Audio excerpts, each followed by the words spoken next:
Habían pasado 3 años desde que en el año 334 a.C. Alejandro hubiese cruzado el Helesponto al mando de un ejército de miles de soldados. Ya era el año 331 y para este momento el conquistador macedonio se encontraba en Egipto. En Egipto había sido declarado como el hijo de Amón, toda una declaración política que confería legitimidad a su recientemente adquirido título de faraón. Para este momento, Alejandro ya controlaba más territorio de lo que jamás había controlado cualquier monarca griego. Y esto, más allá de conferir un aura de grandeza a su reinado, también traía más de un problema. En el camino, los macedonios habían entrado en contacto con una gran cantidad de pueblos, con una gran cantidad de culturas y religiones. Esto para el soldado macedonio común, que provenía de una región culturalmente bastante homogénea, con pequeñas variaciones generalmente en el, entre comillas, grado de civilización de los pueblos, debe haber sido un shock enorme. De repente se encontraban ante la inmensidad del mundo, ante una enorme cantidad de culturas. Alejandro, por otro lado, estaba fascinado. Mientras más lejos avanzaba su ejército, Alejandro iba incorporando cada vez más elementos de las culturas que iba encontrando y sobre todo elementos de la realeza persa. Esto era un enorme problema para sus soldados, que a medida que avanzaban iban reafirmando su propia identidad cultural griega. Y por este motivo, pese a los éxitos militares, pese a la gloria de la conquista, empezaba a surgir una grieta entre el rey y sus súbditos. Sean bienvenidos a La Barba Roja de Barba Roja, un espacio para hablar sobre curiosidades de la historia.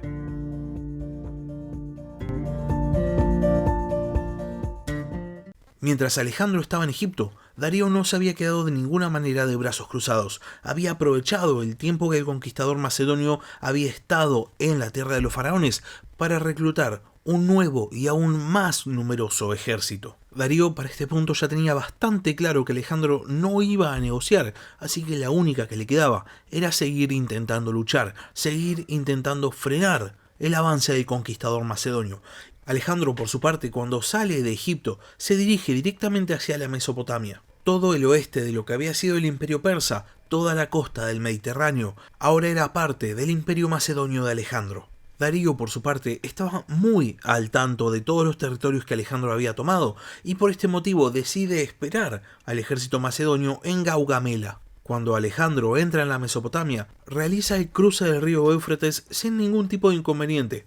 Darío había dejado atrás a un destacamento de 3.000 jinetes para que intentaran molestar el cruce del Éufrates, pero estos jinetes, al ver el ejército macedonio, simplemente se habían replegado. Alejandro entonces logra cruzar la Mesopotamia sin ningún tipo de impedimentos y va a llegar hasta el río Tigris, efectuando un cruce. Una vez que está del otro lado, sus exploradores le informan que Darío se encontraba un par de kilómetros más adelante en Gaugamela. Alejandro, que sabía que Darío no se había movido de ahí, asume que este es el campo de batalla elegido por el gran rey y entonces concede a sus soldados 4 días de descanso para después lanzarse al ataque.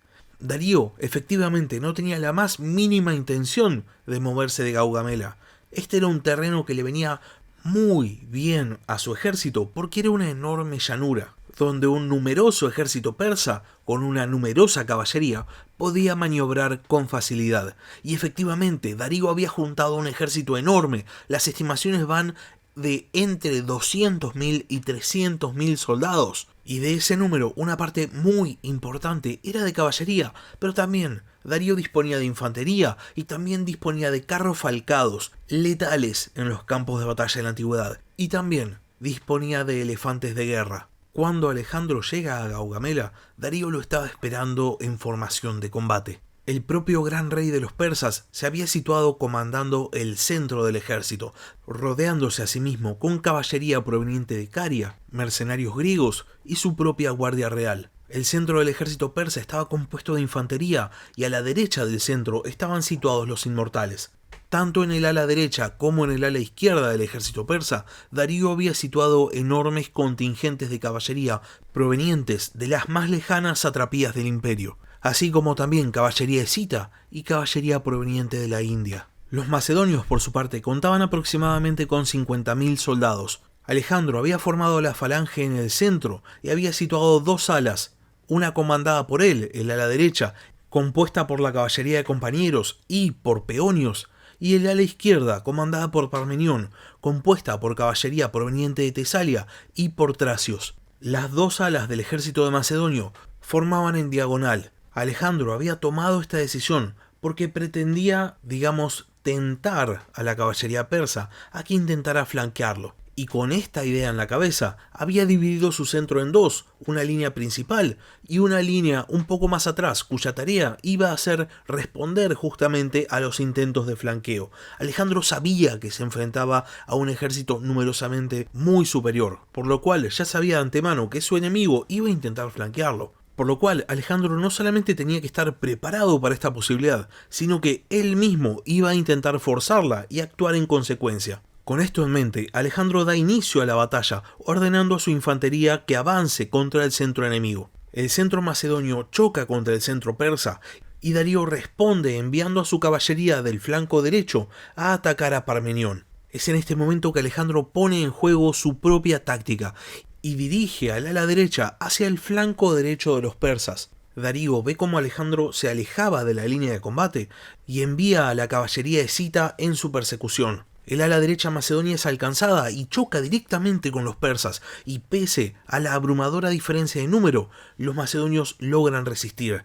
Darío, viendo que sus soldados necesitaban ayuda, envía a sus carros de guerra, pero son interceptados por los agrianos, expertos lanzadores de jabalina, que diezman completamente el número de esta gran arma del ejército persa. Darío estaba comprometiendo cada vez más soldados en su intento de detener al ala de Alejandro, y es en este momento donde la jugada de Alejandro se revela finalmente. A medida que Darío comprometía más y más números en la persecución de Alejandro, había empezado a generar un hueco en su formación, un hueco que daba directamente hacia su propia posición. Y entonces, viendo una nueva carga de jinetes persas, Alejandro ordena a parte de su caballería que había dejado en reserva que intercepte esta nueva carga, y él mismo, comandando personalmente a los compañeros, se desprende del combate y carga hacia la apertura en la formación. La caballería de compañeros carga por el flanco contra el centro persa que todavía estaba luchando contra la falange macedonia, causando enormes daños. En esta carga cae la guardia real de Darío y también caen los mercenarios griegos. El centro empieza a desmoronarse y en este punto Darío, viendo peligrar su vida, como había hecho en Isos, pega media vuelta y huye del campo de batalla. Alejandro ve huir a Darío y se dispone a perseguirlo. Si lo lograba capturar, la campaña contra el imperio persa habría terminado, pero justo en este momento recibe la noticia de que el ala izquierda macedonia a cargo de Parmenión había sido rodeada y estaba en serios problemas. Alejandro tenía dos opciones: podía perseguir a Darío o podía salvar a su ejército. Finalmente, elige la segunda opción y carga contra el ala derecha persa, salvando a Parmenión en el momento más sangriento de la batalla. Y de esta manera llegaba a su fin la famosa batalla de Gaugamela, una batalla en la cual el ejército macedonio de Alejandro triunfa contra un rival con 5 veces más soldados. Después de su enorme victoria en Gaugamela, Alejandro se dirige a Babilonia, la ciudad más importante de la Mesopotamia. Cuando está a las puertas de la ciudad, envía mensajes a los ciudadanos afirmando que Alejandro no va a entrar a sus casas, consiguiendo que la ciudad se rinda y consiguiendo ser bien recibido. La entrada en Babilonia es muy emblemática para la campaña de conquista de Alejandro, porque uno de los dos imperios sobre los cuales había sido construido el imperio persa de Ciro era justamente el imperio neobabilónico, junto al reino de los medos. Esto era un mensaje político muy poderoso, porque uno de los más importantes soportes del imperio persa había caído, y de esta manera ya estaban cayendo los cimientos del gobierno del gran rey. Mientras Alejandro entraba a Babilonia, Darío se internaba en lo profundo de su reino y había sido alcanzado por Besos, el comandante del ala izquierda persa en Gaugamela.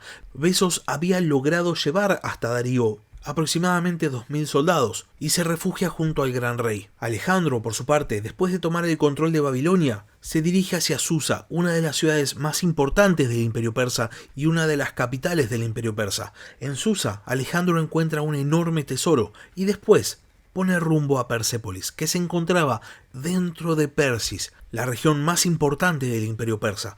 Para este momento, Alejandro había dividido a las tropas macedonias en dos contingentes y él había asumido el comando de la parte del ejército macedonio que tenía la misión de seguir persiguiendo a Darío. Alejandro pretendía entrar en Persis, pero para hacer esto tenía que pasar por las puertas persas, una especie de Termópilas, versión imperio persa. Alejandro para este momento ya iba bastante relajado, había derrotado en numerosas oportunidades a los ejércitos persas y consideraba que ya no iba a tener resistencia, y entonces se dispone a entrar en las puertas persas. Las puertas persas consistían de un valle que iba cerrándose hasta transformarse en un pequeño paso montañoso de no más de un par de metros de ancho. Alejandro, que había enviado exploradores a investigar el paso y no había encontrado nada, entra sin cuidado y entonces, para su sorpresa, es emboscado. Un comandante persa llamado Ariobarzanes estaba esperando que Alejandro entrara en las puertas persas para iniciar su ataque, y cuando las tropas macedonias intentaban cruzar por este muy estrecho paso, son recibidos con el lanzamiento de todo tipo de proyectiles, incluyendo piedras y flechas. Los macedonios estaban rodeados y tienen que empezar a pelear. El problema es que Ariobarzanes estaba realmente preparado y va a conseguir frenar el avance de Alejandro por aproximadamente un mes. Finalmente, el ejército de Alejandro consigue la información de que había un paso para rodear las puertas persas y llega hasta donde estaba el ejército de Ariobarzanes y consiguen derrotarlo. Alejandro, después de esta batalla, llega hasta Persépolis, el asiento de poder de los grandes reyes persas, y va a dejar que su ejército saquee la ciudad por un par de días. Después, por motivos que no están del todo claros, aunque se dice que a instancias de Tais, una hetaira ateniense que eventualmente va a ser la esposa de Ptolomeo, Alejandro prende fuego al palacio real de Persépolis. Se cuenta que ni bien inicia el incendio, Alejandro se arrepiente de lo que había hecho, pero ya era demasiado tarde. El fuego se expande rápidamente y termina quemando la ciudad. Hay otra historia que dice que Alejandro incendia Persépolis a propósito, como una manera de vengar la destrucción de Atenas por parte de Jerjes en la Segunda Guerra Médica. Después del incendio de Persépolis, Alejandro se dispone a seguir persiguiendo a Darío. Primero entra en Media, cuya capital era Ecbatana, la ciudad donde Darío se había refugiado después de la batalla de Gaugamela. Pero Darío escapa y entonces Alejandro lo persigue hasta Partia. Cuando los macedonios por fin se estaban acercando, Besos, aquel que había sido el comandante del ala izquierda del ejército persa en la batalla de Gaugamela, traiciona a Darío y lo apuñala. Después de esto se autoproclama como gran rey de los persas con el nombre de Artajerjes V y se retira al centro de Asia, desde donde va a lanzar una campaña de guerra de guerrillas contra el conquistador macedonio. Los macedonios, por su parte, terminan encontrando a Darío, quien muere antes de que Alejandro lo pueda ver. Se cuenta que cuando Alejandro ve el cadáver de Darío, llora y lo cubre con su manto púrpura, símbolo de la realeza. Alejandro va a terminar enterrando a Darío con todos los honores propios de su rango, porque más allá de ser su enemigo y de haberlo derrotado en varias oportunidades, Alejandro sentía un profundo respeto por el gran rey persa. Y después de esto, el conquistador macedonio va a proseguir con la persecución, pero ahora persiguiendo a Besos, a quien consideraba un usurpador. En la persecución del usurpador, Alejandro va a terminar viajando por Asia Central, visitando las satrapías de Aria, Drangiana, Aracosia, Bactria y también entrando en Escitia. En estos rincones tan alejados de su nuevo imperio, Alejandro va a fundar una gran cantidad de ciudades, todas llamadas Alejandría. Para el año 330 a.C., con Darío muerto, Alejandro ya no tenía nadie que pudiese disputarle el título de gran rey. Y de la misma manera que al principio de su campaña había realizado sacrificios en los templos dedicados a los dioses de los diferentes pueblos, de la misma manera que en Egipto había sido declarado hijo de Amón con el fin de poder ocupar legítimamente el título de faraón, Alejandro, con el fin de legitimar su propio gobierno sobre Persia, empieza a adoptar ciertas costumbres vinculadas a los grandes reyes. Para los soldados macedonios esto era muy chocante. No solo tenían que ver a Alejandro, a su rey, vestido a la manera persa, sino que también presenciaban lo que se llamaba la proskinesis, una ceremonia que implicaba un beso simbólico en la mano del monarca y una postración ante sus pies. Los soldados de Alejandro no compartían la fascinación del conquistador macedonio por las culturas del mundo, porque provenían de vuelta de un territorio que era muy monocultural. Y en vez de considerarlo como una manera de legitimar el gobierno de Alejandro sobre los persas,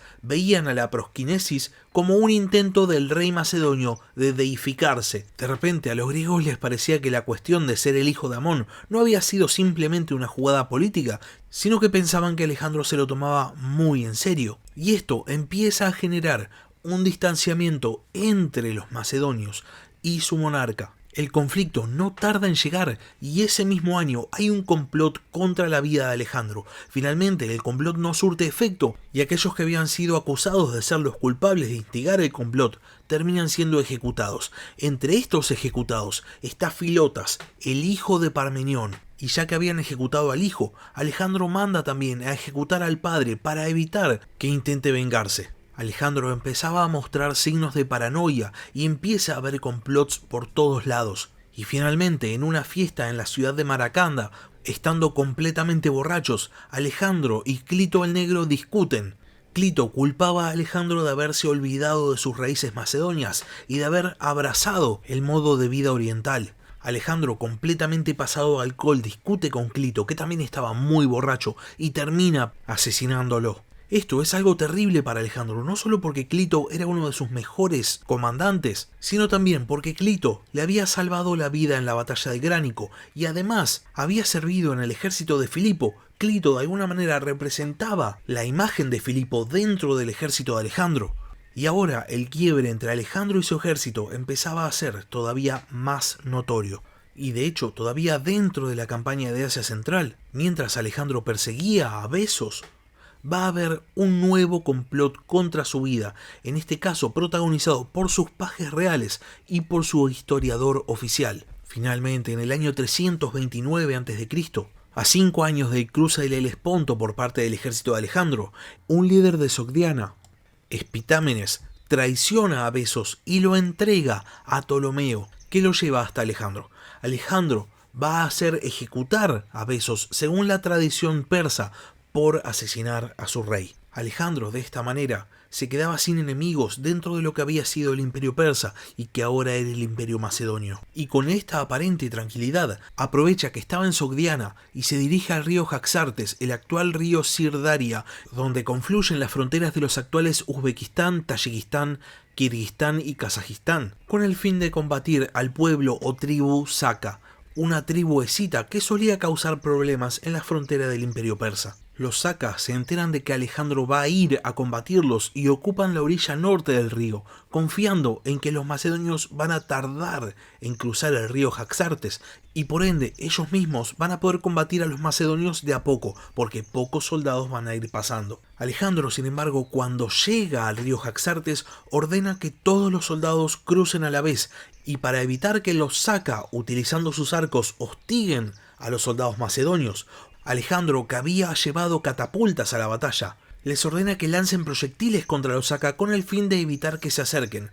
Lógicamente, las catapultas tenían más rango que los arcos de los escitas, así que esta estrategia funciona, y cuando el ejército macedonio completa el cruce del Jaxartes, Alejandro envía un destacamento de caballería a entablar combate contra los jinetes escitas con el fin de que no se escapen. Los Saka, por su parte, caen en la trampa de Alejandro e intentan combatir a la caballería macedonia, y esto da tiempo a Alejandro para llevar a su infantería al combate. En el momento en el cual los Saka se dan cuenta de que habían caído en una trampa, ya ni siquiera pueden escapar porque la caballería macedonia carga contra ellos. Los Saka intentan huir, pero estando ya rodeados, chocan de frente contra la infantería y terminan siendo completamente derrotados. Hay numerosas hipótesis que intentan responder a por qué, si Alejandro gana la batalla del río Jaxartes, no prosigue con la conquista de Sitia. De hecho, hay quienes plantean que la batalla nunca existió o que fue propaganda macedonia porque en realidad Alejandro perdió. Lo cierto es que Alejandro simplemente buscaba estabilizar las fronteras de su nuevo imperio y aparte, mientras se dirigía al río Jaxartes, ocurre una rebelión en Sogdiana protagonizada por el que le había entregado a Besos, llamado Espitámenes. Y Alejandro, después de derrotar a los escitas, tiene que pegar media vuelta y dirigirse hacia el interior de Sogdiana a intentar contener la revuelta. Esto le va a llevar un muy buen tiempo y la última posición de los rebeldes, la llamada Roca Sogdiana, termina cayendo en el año 327 a.C. Dentro de esta fortaleza se encontraba Roxana, hija de Oxiartes, el gobernante de la Roca Sogdiana y uno de los principales líderes rebeldes. Ese mismo año, Alejandro y Roxana se casan, pese a la oposición de los generales macedonios. Una vez más, la relación entre Alejandro y su ejército se volvía a tensar. En el medio de este conflicto había una falta de entendimiento. Los macedonios no entendían a su rey, no entendían por qué pretendía unificar a los pueblos, no entendían por qué elegía como esposa a una princesa de una satrapía perdida en el centro de Asia. Seguramente tampoco entendían por qué Alejandro seguía fundando ciudades en el interior de su reino, donde ya había un montón de ciudades fundadas, o por qué respetaba la cultura de los pueblos conquistados, si eran simplemente eso, pueblos conquistados. Y la tragedia de la vida de Alejandro es que tampoco va a disponer de demasiado tiempo para explicarles, y solo alguno que otro lo va a terminar entendiendo por sus propios medios, pero eso es historia para otro capítulo. Hasta acá llegamos con el capítulo de esta semana. Y si el capítulo les gustó, no se olviden de darle like, no se olviden de suscribirse al canal tanto en Spotify como en YouTube. Y si tienen algo para decir, algo para preguntar o simplemente quieren participar, pueden escribirme un comentario en la caja de comentarios de YouTube o pueden mandarme un mail al mail del podcast, labarbarroja@gmail.com. Por último, si tienen ganas de apoyar al podcast, pueden hacerlo mediante Patreon. Les dejo el link en la descripción del capítulo. Muchas gracias por haber escuchado y hasta la próxima. Gracias por escuchar La Barba Roja de Barba Roja. Si tenés algún comentario, si tenés alguna pregunta o simplemente tenés algo para decir, podés escribir un comentario en YouTube o bien podés mandar un mail a labarbarroja@gmail.com. Hasta la próxima.